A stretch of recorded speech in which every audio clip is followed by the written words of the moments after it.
Nakakalag na talaga mag-budget, grabe. Kakauwi lang namin ni Papang Bin niya na malingki kami. So, ayan po talaga yung routine namin pag tuwing sahod ni Papang Bin. So, tingnan nyo si Mami Love, talagang na-stress sa mga bilihin. Kung dati 500 ko sa gulay, ang dami ko na nabibili. Pero ngayon, yung 1,000 mo, grabe talaga. Gulay lang yan ha.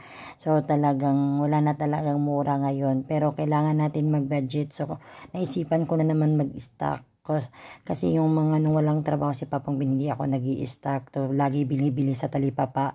Kasi nalalakihan talaga ako kasi nga ultimo sibuyas 5. So talagang ito talaga yung paraan ko para makapagtipid, talaga bultuhan na lang magbili ng gulay doon mismo sa palengke sa amin. So ayan po lahat ng nabili ko, bumili po ako ng mga gulay na pasok sa presyo lang, ay pasok sa masa lang talaga, yung hindi ka mahalan na mga gulay yung binili ko. Isipin mo, litos, wrong timing talaga yung diet ko. Litos na nalalantahan na, Diyos ko po, grabe, 450. Oh my God talaga.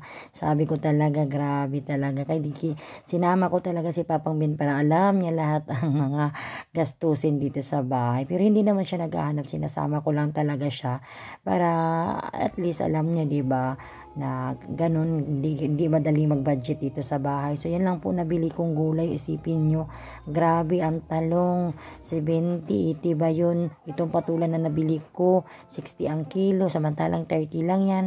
Sayuti, nagtaas lang din. Carrots, nagtaas lahat. Grabe. Patatas, yung nabili ko, hindi na malalaking patatas na nabili ko. Yung marbles na lang, at saka yung nagkumuha na rin ako ng Baguio beans. Tingnan mo naman yung lemon ko, Diyos ko po. Tas pipino, magkano? Diyos ko, 70, 90, grabe. Talagang sumipa na lahat. Ang okra, grabe, 1 for 30. Then, yung gabi, nabili ako 25. Jamuti ko, 25. Kasi ang 60 ang kikilo. Grabe talaga, mga mami. Then, kunting prutas lang nabili namin. Kasi yan talaga, isipin mo, tumatakbo na. Yan lang ha, isipin nyo, tatakbo na 1,000 yan lang. Diba? Oh my goodness. Pero kailangan So, kailangan talaga, ito yung ikasasaya nating mga nanay, yung makapag-stock ng bahay. Then, bumili din ako ng mga kulang dito sa bahay. Nakapag-grocery na kasi ako last sahod. So, ito po, kumuha na din ako ng wheat bread ko. So, yung lang, kung anong wala dito sa bahay, yun lang talaga yung dinadagdag ko pag nag-grocery ako. Kasi nga, yun nga sabi ko, nakapag-grocery na ako last sahod. So, yan lang yung wala dito. Yan lang dinagdag. So, nag-stock na rin ako ng kunting ulam. Yan po, mga isda, kunting karne. Hindi na ako bumili ng manok kasi iwas-iwas muna sa manok. Kasi nga, basta bumili na din ako ng diabetasol ng biyanan ko, ketchup na malaki kasi nga sobrang hilig-hilig talaga ni Kibler sa ketchup. Tingnan nyo, diba, half gallon. Then, may yogurt. At nakabili na po ako ng olive oil para panglagay ko sa aking mga salad na mga vegetables. So, ayan po, naglinis din si Papang Bin ng tilapia.